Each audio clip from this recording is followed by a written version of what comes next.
안녕하세요. 안녕하세요. 기쁜 소식을 들으니까 기분 좋습니다. 화장실 갔다 오신 분들은 소식을 못 들으셨겠죠? 네. 기쁜 광고가 하나 들어왔다가 있었는데 이따가 주변에 물어보시고요. 교회에서 계속 이렇게 생명이 잉태되고 영적이든지 또 새로운 생명이든지 잉태되는 이런 기쁨들을 매년 마주할 수 있게 하는 것이 얼마나 놀라운 축복인지, 특별히 요즘 같은 세대에 그런 걸 많이 경험하는 것 같습니다. 제가 작년 말쯤에 그 아이 학교 숙제로 씨앗을 같이 키웠던 경험이 있습니다. 그런 것들 많이 하는데, 이제 강낭콩 키우기라든지, 그래서 씨앗을 이제 화분에 심어놓고 이것이 잘 자라는지를 관찰하는 그런 과제였는데, 씨앗이 이제 대여섯 개가 들어오잖아요. 근데 그 중에 다 발화되지 않고 일부는 싹이 나는데 몇 개는 싹이 나지 않고 그대로 썩어버립니다. 그래서 그 안에 이제 어떤 씨앗들은 이미 만들어질 때부터 생명력이 없게 태어나는 그런 씨앗들이 존재한다고 하더라고요. 요즘에 그 과일들 보면은 뭐 복숭아라든지 사과라든지 이렇게 품종 개량을 많이 하거든요. 이렇게 과육이 맛있게 또 크게. 그래서 이렇게 개량된 묘목에서 태어난 과일들은 다시 심으면 자라지 않는다고 하더라고요. 이렇게 개량으로 태어난 과일들은 씨앗이 불임 상태일 확률이 되게 많다고 합니다. 그래서 마치 이제 눈으로 보면 정말 생명력 있는 씨앗이지만 이것을 심었을 때는 그 생명력이 없다는 것을 이제 뒤늦게 확인하는 것이죠. 오늘 함께 볼 본문은 우리 요한계시록 3장을 좀 나누겠습니다. 함께 계속해서 계시록의 7교회들을 묵상하고 계시잖아요. 오늘은 계시록 7교회 중에 5번째 교회입니다. 계시록 3장에 보시면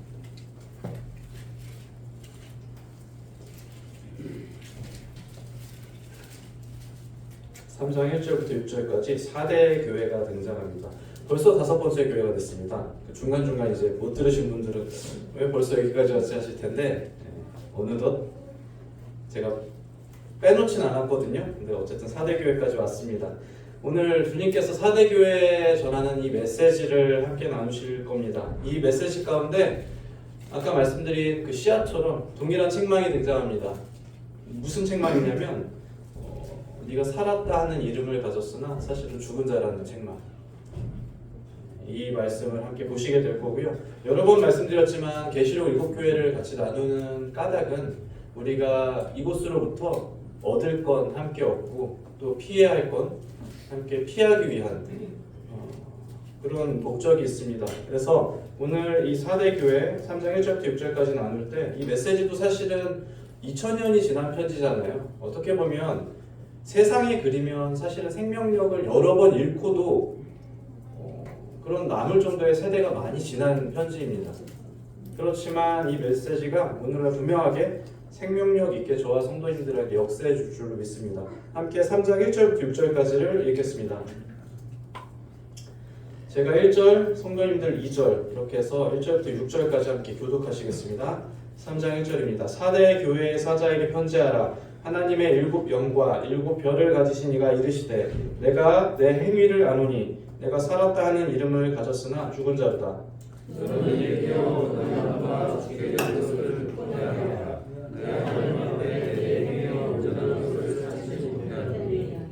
그러므로 내가 어떻게 받았으며 어떻게 들었는지 생각하고 지켜 회개하라. 만일 일깨지 아니하면 내가 도둑같이 이르리니 어느 때 내게 이르는지 내가 알지 못하리라. 그러나 사대 그곳을 더럽히지 아니하는 자 명령이 내게 있어 이곳을 들고 나와 함께 가리니 그들은 합당한 자이니라. 이기는 자는 이와 같이 흰 옷을 입을 것이요 내가 그 이름을 생명책에서 결코 지우지 아니하고 그 이름을 내 아버지 앞과 그의 천사들 앞에서 시인하리라.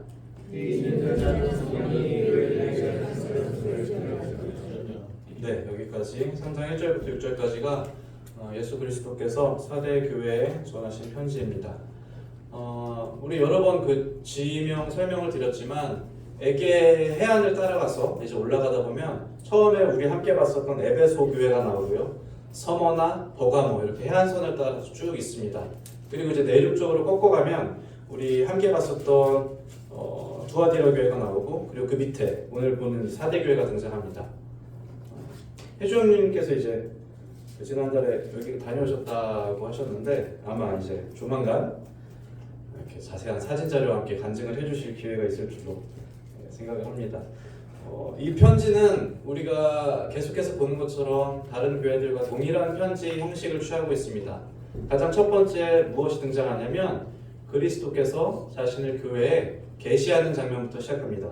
우리 함께 1절을 보시면 하나님의 일곱 영과 일곱 별을 가지신 이가 이르시되 4대 교회에 계시되는 주님의 모습이 하나님의 일곱 영과 일곱 별을 가지신 이라고 자신을 소개시켜 주면서 이 편지를 시작한다는 거예요. 다른 편지도 마찬가지고 특별히 오늘 본문에서도 마찬가지인데 그리스도가 취하시는 이 명칭은 그리스도가 자신을 소개하시는 이 명칭은 이 4대 교회의 영적 상태와 밀접하게 관련되어 있습니다. 잠시 우리 앞장 넘기셔서 에베소 교회를 잠깐 돌아가 보실까요? 에베소 교회는 기억나시겠지만 책망과 칭찬이 동시에 공존하는 교회였습니다. 에베소 교회는 분별할 줄 아는 교회였고 그렇지만 처음 사랑을 버렸다라는 책망이 있었습니다. 그래서 그리스도께서 에베소 교회에 자신을 계시하실 때 어떻게 계시하셨냐면 오른손에 7별을 붙잡고 7 근초대 사이를 거니시는 이라고 소개하셨어요. 7별은 7교회의 사자라고 1절에서 얘기하셨습니다.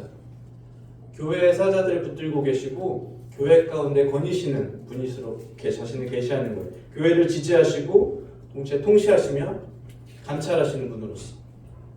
두 번째 교회도 서머나 교회, 우리 기억하실 거예요. 서머나 교회는 극심한 핍박과 여러 성도들이 죽어나가는 순교의 위협 가운데 있었어요.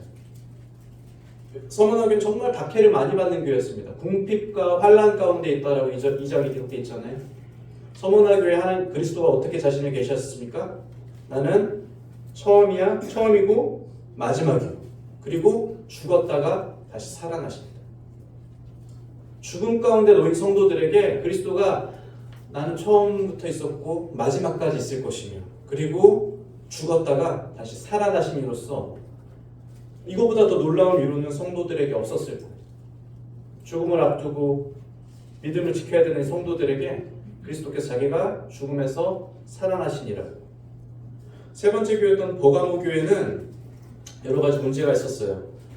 발람의 교훈을 따르는 자들도 있었고 니골라당도 있었어요. 행음하는 문제도 있었습니다. 말씀 가운데 다스려야 될 죄악들이 많은 교회였어요. 그래서 버가모 교회에 예수님께서 자신을 어떻게 계시하셨냐면 좌우에 날성검을 가지시니라고 계시하셨어요. 살아있고 운동력 있는 하나님의 말씀 가운데 이 문제들이 분명하게 다스려져야 될 것을 그분께서 말씀하셨다는 거예요. 제가 드렸던 표현 기억나실 것입니다. 영혼의 집도인. 그렇죠? 칼을 들고 우리 몸을 수술하는 의사처럼 하나님께서 말씀으로 이 교회를 수술할 필요가 있는 거예요. 네 번째 교회였던 두아디라 교회. 두아디라 교회도 동일합니다. 여러 가지 문제들이 있었고 특별히 거짓 선지자 이세벨이라는 이 사람 때문에 교회 안에 우상 숭배하는 문제 또 행음하는 문제들이 들어왔습니다. 그렇지만 두아디라 교회는 칭찬받을 것이 분명히 있었어요. 나중 행위가 처음 행위보다 많다라고 이 교회가 어떻게 자라나고 있는지를 그리스도께서 분명하게 밝혀주셨어요. 그래서 두아디라 교회 자신을 계시하실 때는 그 눈이 불꽃 같고 그 발이 빛난 주석과 같은 이 빛난 주석은 어떤 의미에서 심판을 의미하기도 하고 또 빛나는 눈은 불꽃 같은 눈은 하나님께서 이 교회를 분명하게 판단하시겠다는 의미입니다. 그리고 이제 오늘 4대 교회를 향한 이 말씀을 함께 보시면 7 영을 가지시고 7 별을 가지신 이라고 계시하십니다. 7 영은 계시록 1장 4절에도 기록되어 있지만 이것은 성령님을 의미합니다. 그리고 7 별을 가지시니 할 때 7 별은 우리 함께 보셨었죠? 7 교회의 사자, 교회를 돌보는 교회를 책임지는 천사를 가리킨다고 그랬어요. 그리스도께서 성령님과 교회를 돌보는 천사들을 분명하게 통치하시고 그분의 권세를 준다. 이것이 사대교회에게 특별히 의미가 있는 이유는 무엇이냐면 사대교회가 처한 영적 상황과 관련이 있다는 거예요. 우리가 함께 읽었던 말씀에 이 교회의 영적 상황을 가리켜서 살았다 하는 이름을 가졌으나 죽은 자라 그랬어요. 그리고 이 사대교회는 다시 깨어나야 한다는 주님의 분명한 경고가 이 말씀 가운데 들어있었습니다. 죽었지만 다시 일어나야 된다는 것입니다. 넘어졌지만 회복해야 된다는 것. 무엇으로 이 죽은 교회를 살리고 무엇으로 죽어있는 성도를 일으키겠습니까? 어떤 능력으로 그것이 가능하겠습니까? 교회를 치유하고 성도를 일으킬 수 있는 능력은 분명하게 성령 안에 있음을 우리가 확신해야 됩니다. 사람의 능력으로도 어떤 특별한 노력으로도 가능한 부분이 아닙니다. 교회를 살리고 성도를 일으키는 이 힘은 1절에 기록한 것처럼 하나님의 7영과 7별을 가지신 이로부터만 말미암습니다. 이것이 성령의 능력이고 그 권세와 힘인 것이죠.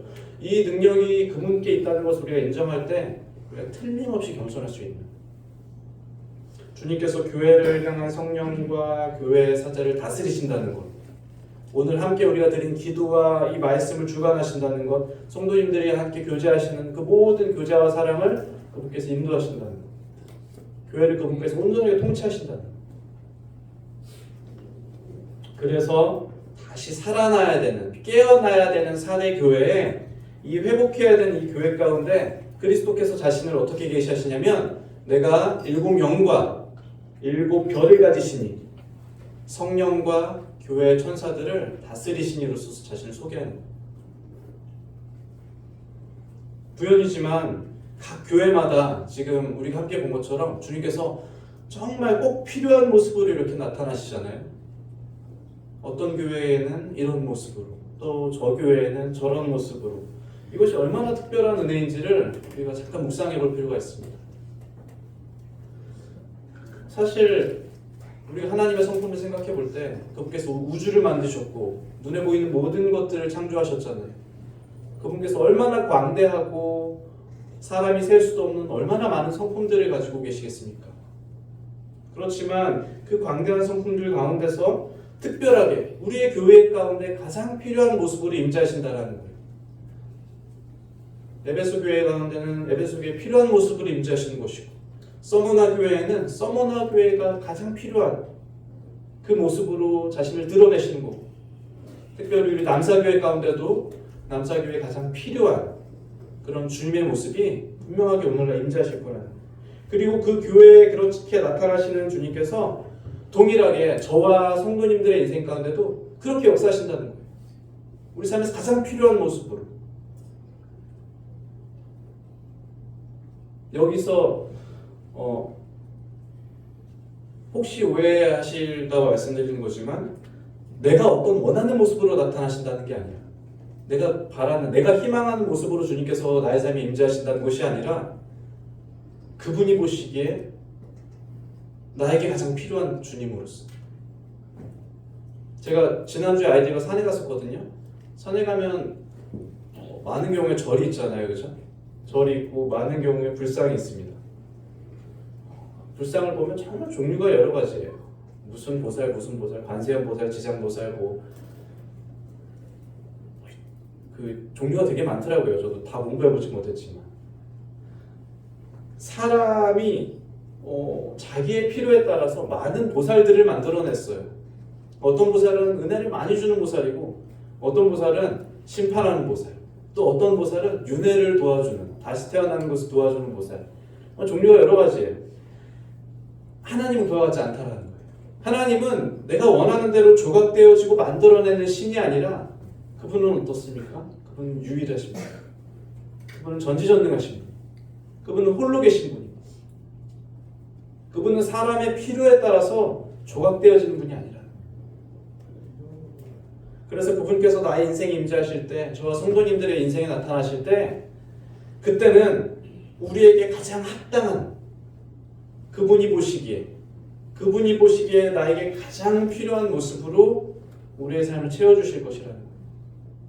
이 신약교회들에 그러셨던 것처럼 우리 교회와 성도 개개인의 인생 가운데 특별하게 임재하셔서 우리가 가장 필요한 모습. 이제 4대 교회의 영적 상태를 좀 다시 보겠습니다. 1절 하반절에 보시면 내가 살았다 하는 이름을 가졌으나 죽은 자로다.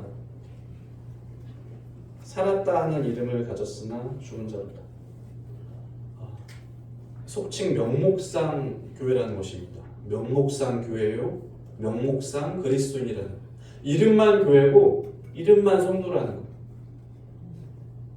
이름은 교회인데 이름은 성도인데 사실은 그렇지 않다는 거예요. 이것은 정말 처참한 평가일 것입니다. 안타깝지만 오늘날에도 많은 교회들과 또 자신이 그리스도인들이라고 주장하는 사람들 가운데 많은 사람들, 많은 교회들은 동일하게 이런 평가 가운데 놓이게 될 수도 있습니다. 그래서 어쩌면 더욱 처참한 것이죠. 어느 설문조사에는 명목상 그리스도인이, 그러니까 자신이 응답하기에 나는 명목상 그리스도인이다 라고 답한 비율이 46%가 있었어요. 성도란 우리가 로마서에서도 보고 갈라디아서도 보았겠지만 말씀에 의한다면 우리는 죄에 대해서 죽고 그리고 의에 대해서 산 자로 말씀하십니다. 우리는 죄에 대해서 죽었지만 하나님에 대해서는 분명하게 살아있는 자라는 거예요. 우리는 본질적으로 왜 정체성이 무엇이냐면 살아있다라는 거예요. 하나님에 대해서 살아있는 것이 성도라는 것이거든요. 그리고 그 성도들이 모인 것이 교회인 것이고, 그렇기 때문에 교회가 살아있어야 되는 무리이지만 그렇지만 3장 1절에서 어떻게 평가합니까? 죽어있다라는 거예요. 이 4대 교회가 지금 우리 함께 봤던 요한계시록의 다른 교회들과 구별되는 특징이 있거든요. 그게 무엇이냐면 잠깐 아까 봤던 에베소 교회로 넘어가실까요? 2장에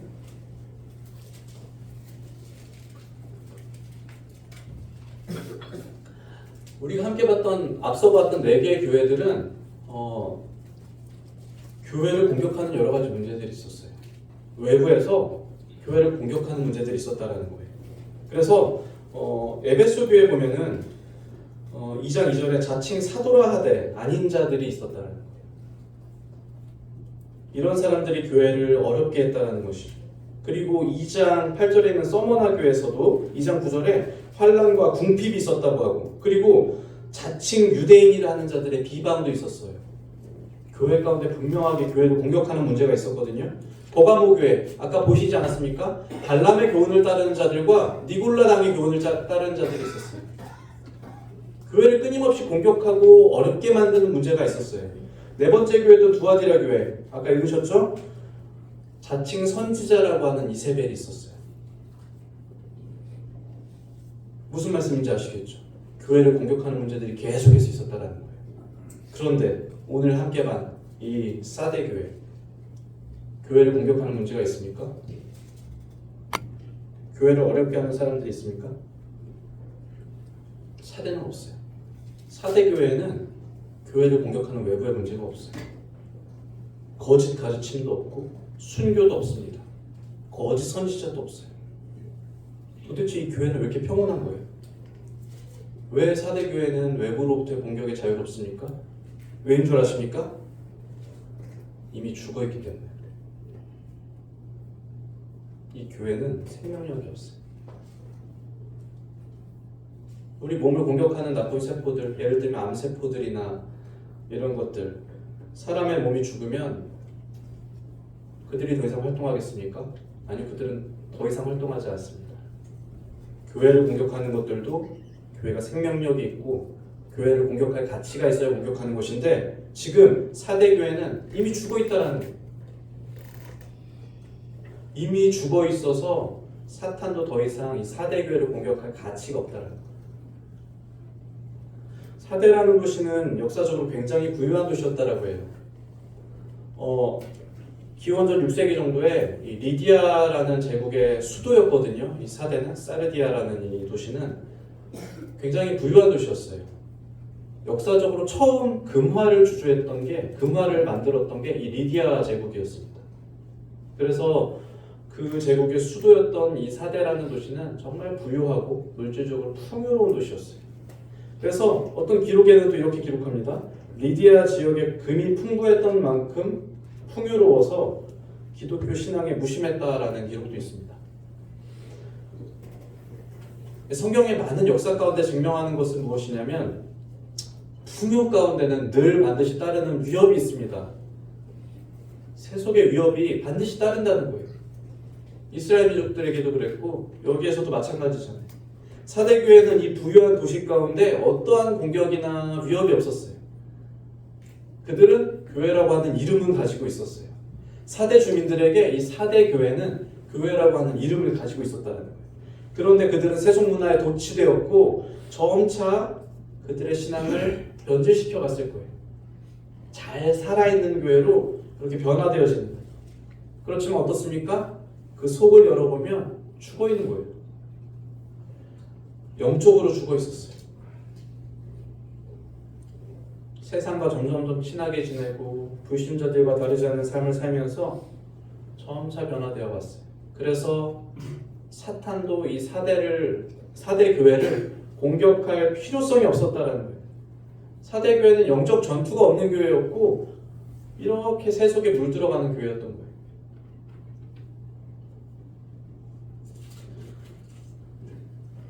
많은 사람들이 성도의 삶에 대해서 이제 오해하고 있는 게 있습니다.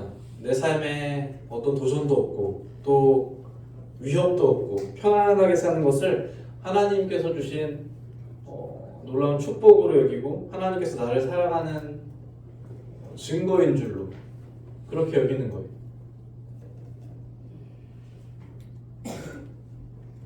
근데 그 주장에 따르면, 그 논리에 따르면 우리 앞선 삶을 살았던 고통받았던 그리스도인들, 순교자들, 핍박받던 믿음의 선배들은 하나님께서 특별한 미움을 주시는 게 아니잖아요. 그죠?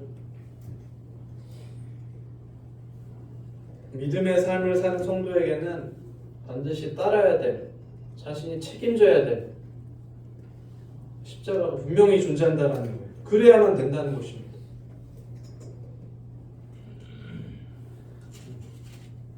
만약에 우리가 영적으로 죽어있기를 선택한다면, 사대교회처럼 영적으로 잠잠하기를 선택한다면 우리는 어쩌면 이 시험으로부터 자유롭게 될 것입니다. 나를 공격하는 것으로부터 또 믿음 가운데 나를 괴롭히는 것으로부터 나는 분명히 자유로워질 거예요. 정말로 원하는 삶이 혹시 그런 삶이십니까? 완벽하게 자유로워지는 삶? 그렇지만 영적으로는 죽어있는? 우리는 모두 다 우리 영으로서 그것이 아님을 분명하게 증거하실 수 있으실 거예요. 사대교회는 다른 교회들처럼 세상이나 거짓 진리나 이단 사상에 싸우기보다 조금 더 쉬운 방법을 택했던 거예요. 그것이 무엇입니까? 세상과 같이 되는 것. 세상과 닮아지는 것. 그래서 마침내 사대교회는 그런 싸움으로부터 자유로워졌어요. 아무도 사대교회를 건들지 않았습니다. 이런 세속적인 교회에 대해서 프렌치 주교라는 사람이 이런 말을 남겼습니다. 세상은 교회를 당해낼 수가 있었다. 왜냐하면 교회도 세상이었기 때문이다. 이것이 세속적인 교회에 주는 경고의 메시지였어요. 교회도 세상이었기 때문에 세상이 교회를 능히 당해낼 수가 있었다는 거예요. 영적인 것에 이렇게 무관심한 삶을 살면서도 내 삶에 어떤 어려움도 없고 내 삶에 고통도 없고 내가 감당해야 될 십자가가 없다면 우리는 특별하게 우리 삶에 여기서 점검해야 됩니다. 평안하구나 가 아니라 혹시 내가 빼놓고 있는 거가 있지는 않을지를 우리가 특별하게 점검해야 된다는 거예요. 혹시 정말로 내가 죽어있는 건 아닐까? 그 예전에 오래전에 영화 중에 그런 영화가 있었어요. 그 사랑과 영혼 혹시 아십니까? 오래된 영화인데 거기 보면 뭐 그런 장면이 나오잖아요. 내가 죽었는데 죽어 있는지 모르고 이제 사람들에게 말을 걸기도 하고. 성도의 삶 가운데 반드시 책임져야 될, 감당해야 될 사명이 있을 줄로 믿습니다. 사대교회는 그게 없었어요. 사대교회는 니골라당도 없고 발람도 없고 이세벨도 없었어요. 유대인들도 없었어요. 성도를 괴롭히고 힘들게 하는 것들이 존재하지 않았다는 거예요. 근데 그것보다 더 악하고 더 위협적인 게 있었는데 그게 바로 영적 사망이라는 것입니다. 영적 무관심이라는 것입니다. 이것은 분명하게 오늘날 저의 삶에도 존재하려 할 것이고 성도님들의 삶에도 동일한 유혹이 있을 것입니다. 우리 교회 가운데도 틀림없이 이 유혹이 존재할 거예요. 사대교회는 사망 선고를 받았잖아요. 우리는 이 사망 선고와 관계없기를 바라는 거예요. 우리는 살아있기 때문에 어떻습니까? 살아있으면 어때요? 아프잖아요? 병에 걸리기도 하죠? 또 다치기도 해요. 그렇지만 그런 것들과 싸우고 이겨내고 치유돼 가는 과정이 있습니다. 그게 생명력의 증거 아닙니까? 우리 아이들이 자라나가면서 이제 아프다는 걸 뭐 당연하게 이제 부모들은 여기는데 그게 생명력이거든요. 우리 교회 가운데도 분명하게 그런 생명력이 있기를 원합니다. 사대 교회에 이 사망 선고가 내려진 근거가 있습니다. 오늘날 이제 우리나라 현행법상 사망을 선고할 수 있는 권한은 오직 의사에게만 있다 하더라고요. 119 이제 뭐 상호형제도 있지만 구급대원들이 완벽하게 사망한 사람을 봐도 이 사람한테 사망 선고를 내리지 못해요. 반드시 의사에게로 갑니다. 호흡 없음, 뭐 의식 불명 이렇게 표기해서 누가 봐도 죽었지만 그래도 의사한테 가는 거예요. 그래서 의사가 사망 선고를 내립니다. 사망 선고를 할 때는 이 심폐 기능이 완벽하게 정지되었을 때 의사가 이제 사망이라는 진단을 하는 거예요. 이 사대교회 사망 진단을 내리신 분이 누구입니까? 우리의 집도의 예수 그리스도. 그렇죠? 그분께서 사망 선고를 내립니다. 그렇지만 이 사망 선고에 근거가 있습니다. 3장 1절 하반절에 내가 너의 행위를 아노니 내가 살았다 하는 이름을 가졌으나 죽은 자였다. 너의 행위를 안다는 거예요. 그리고 2절에도 보시면 2절 하반절에 내 하나님 앞에 내 행위에 온전한 것을 찾지 못하였느니 주님께서 사대교회를 보고 네가 살아있으나 죽은 자라고 평가하신 그 판단하신 진단하신 그 근거가 명확히 나와 있잖아요. 행위라는 거예요. 이 말씀으로 함께 비추어낼 결론은 이것입니다. 살아있다면 움직여야 되는 거잖아요. 그렇죠? 생명력이 있다면 움직이는 것입니다. 성도와 교회는 행동함으로써 행함으로써 자신의 믿음을 증명해야 된다.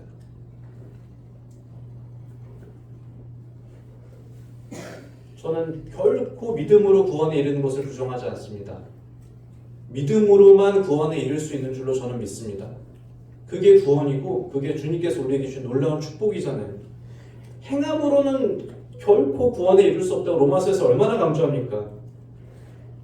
그런데 급히 전해질 복음 가운데서 믿음만을 수없이 강조하면서 구원이라는 것이 단순히 천국 가는 티켓 그 이상이 아니게 되어버렸다는 거예요.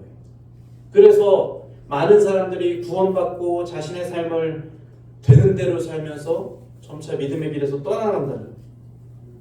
정말 이게 맞습니까? 믿음만 가지고 예수님만 부르면 나의 삶의 모습이 아무래도 좋다는 겁니다. 그것이 아니면 우리가 다 알잖아요. 지난 3일간의 지난 주일에 복음 집회 했었잖아요. 우리 이 가운데 앉아있는 사람들 중에서도 구원을 시인한 학생들이 있을 수도 있겠죠. 강사님께서 전해주신 복음이 정말 그것이 다였어요? 정말로 그냥 예수님 이름 믿으면 천국 간다는 그 복음이 끝이었습니까? 우리 함께 들으신 성도님들 아닌 걸 아실 거예요. 세 번째 복음 시간 가운데 강사님이 뭐라고 말씀하셨어요? 구원이란 예수 그리스도가 나의 죄를 대신하여 죽으신 것을 믿는 것과 동시에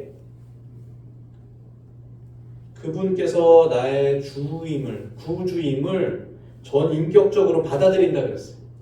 이게 우리가 믿는 복음 아닙니까? 그래서 구원에는 반드시 회개가 동반돼야 된다 그랬잖아요. 회개와 믿음 합쳐서 회심이라고 강사님께서 말씀하셨어요. 우린 이것을 믿습니다. 진정한 회개는 반드시 우리를 변화된 삶으로 이끌 것이고 우리가 십자가에서 죽었으면 거기서 끝이 아니잖아요. 다시 살아나는 거예요. 죄에 대해서 죽었으면 거기서 끝이 아니잖아요. 이제는 어떻습니까? 의에 대해서 살아나는 거예요. 분명히 살아있다라는 거예요. 살아있으면 행동하고 행동력이 있고 움직인다는 것입니다.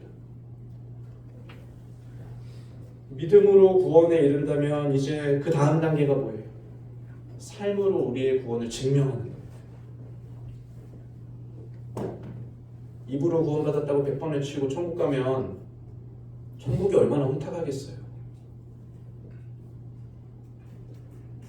구원은 틀림없이 믿음으로만 가능합니다. 구원은 절대로 행함으로 이루어질 수 없어요. 구원은 반드시 믿음으로만 가능합니다. 그렇지만 행함으로 그것을 우리 삶에서 살아내야 된다는 거예요. 우리 잠깐 야고보서 말씀을 좀 찾아볼까요? 특별히 우리 복음 집회 참석했던 학생들 함께 좀 집중해서 봤으면 좋겠습니다. 야고보서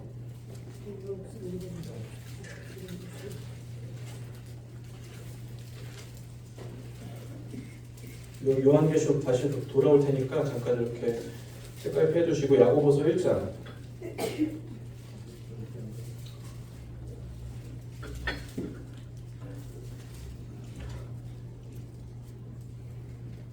1장 22절입니다.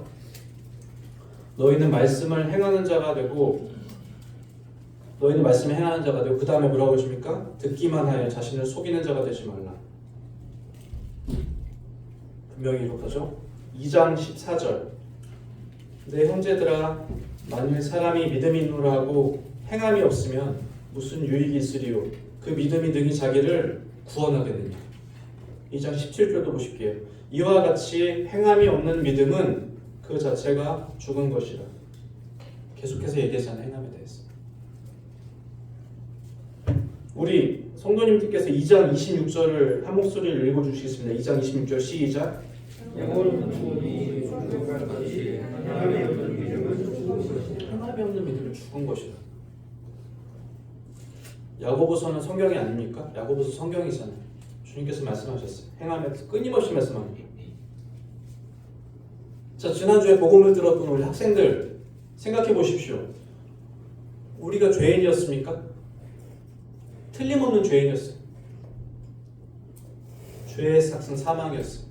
우리가 이 죄를 해결할 능력이 있습니까? 아니, 우린 전적으로 이 죄를 해결할 능력이 없어요. 그렇기 때문에 예수 그리스도께서 우리 죄를 대신해서 자신의 생명을 드리셨어요. 이게 십자가의 복음입니다. 그렇죠? 그것을 믿어요, 우리가? 우리 학생들이 그걸 믿습니까? 믿는다고 고백했어요.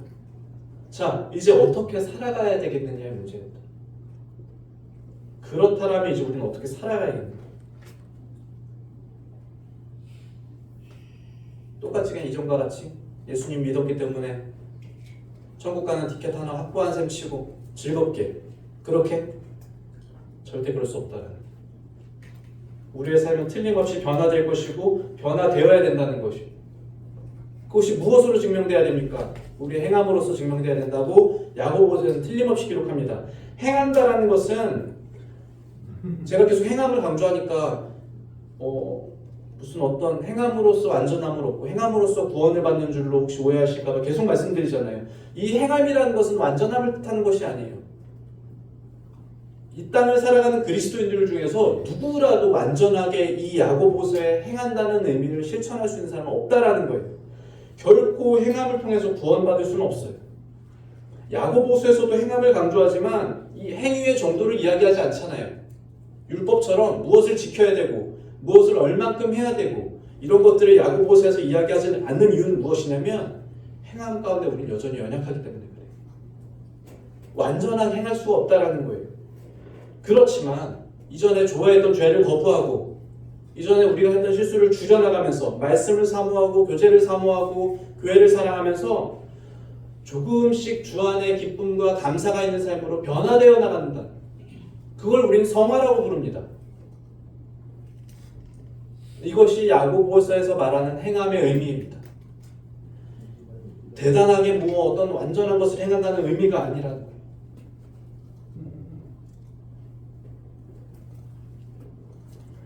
우리 많이 들어보셨던 존 메가더라는 목사님께서 이 구원받은 후의 삶에 대해서 이렇게 이야기했습니다.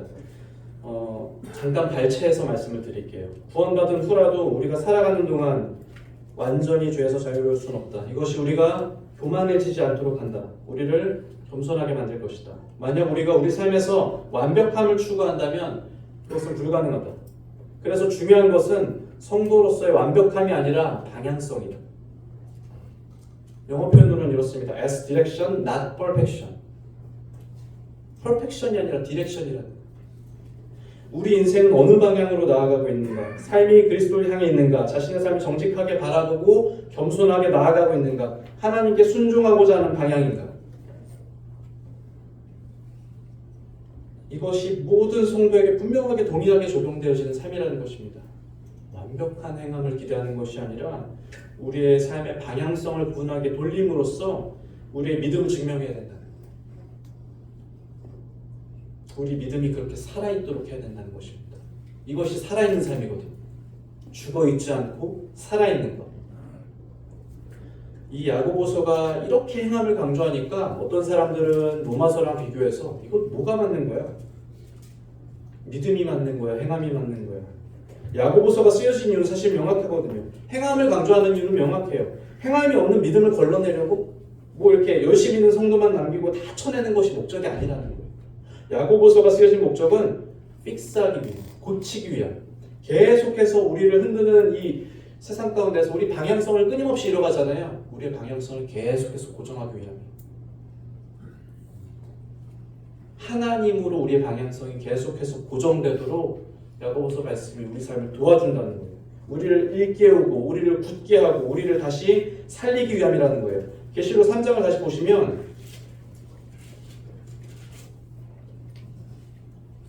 이 죽은 사대교회가 끝이 아니라는 걸 우리가 함께 볼 수가 있어요. 3장 2절입니다. 너는 일깨어 그 남은 바 죽게 된 것을 굳건하게 하라. 일깨고 굳게 하라 그러잖아요. 그죠? 3절에서도 보면 지켜 회개하라. 다시 돌아올 수 있다는 거예요. 그리고 그 다음 말씀도 만일 일깨지 아니하면 깨어날 수 있다는 거예요. 죽은 교회도 일어날 수가 있다는 거예요. 죽은 성도도 굳게 할 수가 있다는 거예요. 이 말씀은 다른 사람들에게 적용되는 말씀이 아닙니다. 나도 그렇게 될 수 있다. 나의 믿음도 때때로 힘을 잃고 때때로 연약하고 때때로 넘어지지만 틀림없이 일어날 수 있다. 영적인 사망 가운데 내려갈지라도 우리는 반드시 일어날 수 있습니다. 정말 중요한 말씀이죠. 우리 특별히 학생들, 우리 믿음 생활 가운데 어쩔 때 실패하는 경우 있을 거예요. 어쩔 때 넘어지는 경우 있을 것입니다. 그렇지만 틀림없이 일어날 수 있다. 우리의 연약함이, 나의 연약함이, 나의 어떤 인간적인 그런 욕심이 예수 그리스도께서 7영을 가지시고 7별을 가지신다는 이 사실을 무너뜨릴 수가 없다는 거예요. 우리 전도 집회 시간에 배웠죠? 전도 집회 시간에 분명히 배운 게 있습니다. 예수님께서 성경에서 죽음이라는 단어를 어떻게 표현하셨다고 그랬어요? 잔나라고 했어요.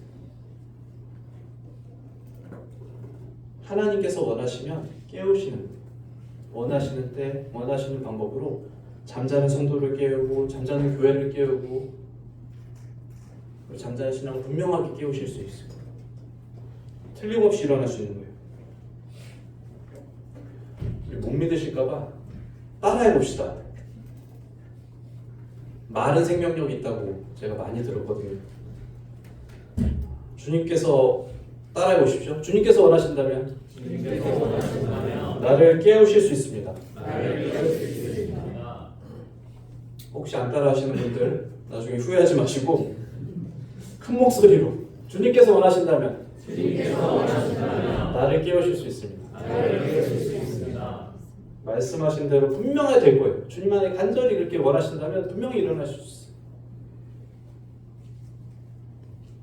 주저앉지도 말고 믿음을 포기하지도 않는, 우리 제 믿음의 동력 가운데 제가 예전에도 말씀드렸지만 저랑 젊은 시절에 많이 교제했던 저의 믿음의 동역자들, 친구들, 많은 사람들이 지치고 교회에서 상처 입고 뭐 성도에게 실망하고 여러 가지 사유를 들지만 어쨌든 믿음의 길에서 많이 떠나갔어. 그런데 거기서 끝나지 않는다는 거예요. 주님께서 분명하게 언젠가 구원받은 성도라면 다시 일으키실 거예요. 제가 찾진 않겠습니다만 미가서 말씀을 인용하겠습니다. 미가서 7장에 있는 말씀인데 나의 대적이여 나로 인하여 기뻐하지 말지어다. 나는 엎드려질지라도 일어날 것이요 어두운 데 앉을지라도 여호와께서 나의 빛이 되실 것입니다. 우리가 이 말씀을 신뢰하기를 원합니다. 우리의 대적들 가운데서 또 세상 가운데서 연약함 가운데서 우리가 결코 주저앉지 않기를 바랍니다.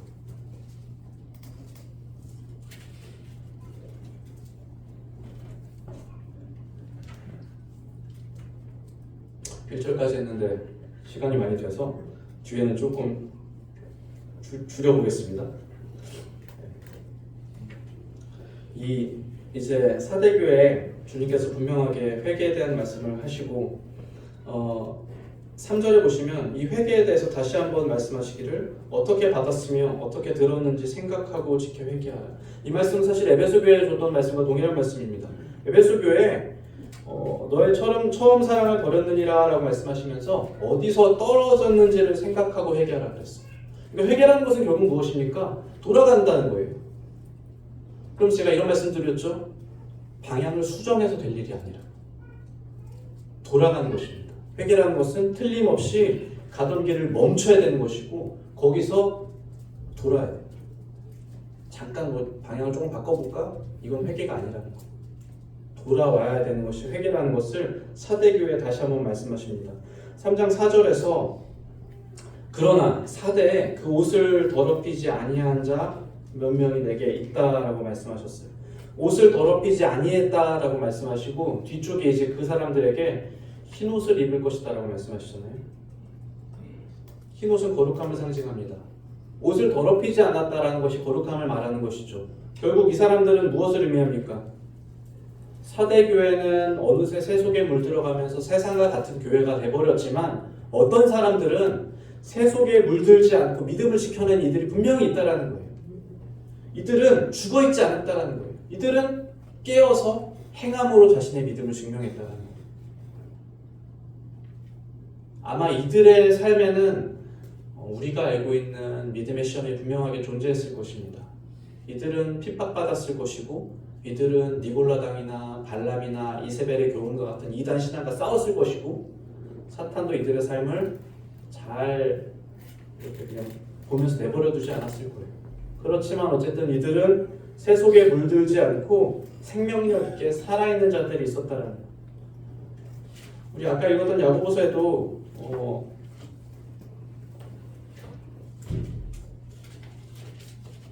야고보서 1장 27절에 이렇게 기록합니다. 하나님 앞에 정결하고 더러움이 없는 경건은 곧 고아와 가부를 그 환난 중에 돌보고 또 자기를 지켜 세속에 물들지 아니하는 그것이니라. 더러움이 없는 경건이라고 분명히 말씀하시잖아요. 깨끗한 경건. 깨끗한 경건은 무엇입니까? 행함으로 그것을 증명하고 세속에 물들지 않는다는 거예요. 4절 이 요한계시록 3장 4절을 다시 보시면 그 옷을 더럽히지 아니한 자, 그렇죠? 그리고 그들에게 하나님께서 이런 평가를 내리십니다. 합당한 자. 3장 4절에 합당한 자이다. 그리고 3장 5절에서 이 합당한 자들에게 주어지는 당연한 상급을 말씀하십니다. 다른 편지에도 이 상급은 동일하게 기록됩니다. 물론 그 표현은 조금씩 다르지만 3장 5절에서의 이 표현은 내가 그 이름을 생명책에서 결코 지우지 아니하고 그 이름을 내 아버지 앞과 그의 천사들 앞에서 시인하리라. 그 상급은 그들이 생명책에 분명하게 기록된다는 것이고 예수 그리스도께서 대제사장으로서 그들의 믿음을 하나님 앞에서 증언해 주신다라는 거예요. 변호해 주신다라는 거예요. 이것보다 분명하고 확실한 약속은 없겠죠. 자, 근데 그렇지 아니한 자들이 있다는 거예요. 회개하지 않는 자들, 회개하지 않는 교회, 명목상 그리스도인들. 그 사람들은 여기에 자리가 있겠습니까? 여기에 기록되지 않아요. 지금 4절, 5절은 분명하게 정해진 대상이 있습니다. 그 옷을 더럽히지 아니한 자, 합당한 자, 세속에 물들지 않은 자들, 살아있던 자들, 믿음을 지켜낸 자들. 이 약속은 명목상 그리스도인이 아니라 실질적 성도들에게 주어지는 약속인 것입니다.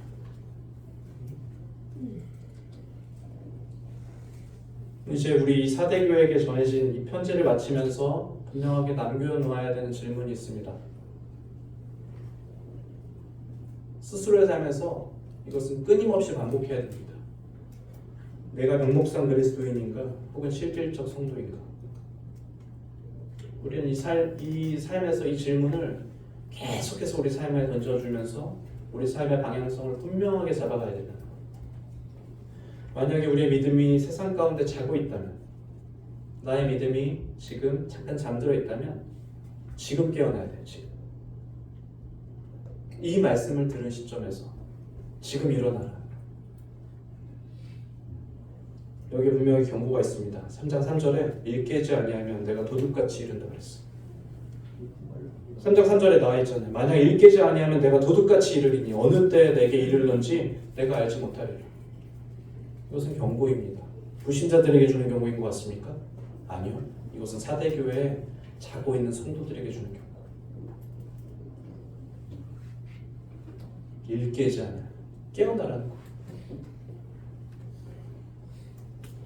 죽은 자를 살리시는 그리스도께서 반드시 살리실 줄로 믿고 구해야 된다는 거예요. 우리 구원을 시인한 학생들에게도 똑같이 질문을 던지겠습니다. 우리 복음 집회 때 복음을 듣고 구원을 시인하는 학생들에게도 우리가 시인한, 내가 시인한 그 구원이, 내가 구원받았다고 시인한 그 구원이 명목상 구원인지 아니면 실질적인 구원인지를 계속해서 묵상하기를 바랍니다. 명목상이 너무 어렵나요? 이름만 구원인지 아니면 진짜 구원인지를 우리가 묵상해야 된다는 거예요. 진짜 구원은 시인에 그치지 않아요. 진짜 구원은 그냥 이 시인에 그치는 것이 아니라 아까 말씀드린 것처럼 우리의 삶으로, 여러분의 삶으로 그것을 증명해 나가는 과정이 반드시 동행되어진다는 것입니다. 그 삶은 우리 삶으로, 우리 힘으로 살아나갈 수가 없습니다. 말씀드렸잖아요. 행함은 우리가 할 수 있는, 어떻게 할 수 있는 부분이 아니에요. 그리스도께서 그 삶을 우리가 살 수 있도록 분명하게 도와주시고, 만약에 이 삶을 어떻게든지 나의 힘으로, 나의 의로 열심히 살아가 보려고 한다면 그것은 다시 율법으로 돌아가는 걸 거예요. 그것만큼 안타까운 일이 없을 거예요. 죄에 대해서 죽고 하나님에 대해서 살았다라고 우리가 고백했잖아요. 하나님께서 그 삶을 도와주시고 그것을 믿음으로 의탁하는 거예요. 그것이 믿음에 의한 삶인 것입니다. 함께 기도하겠습니다.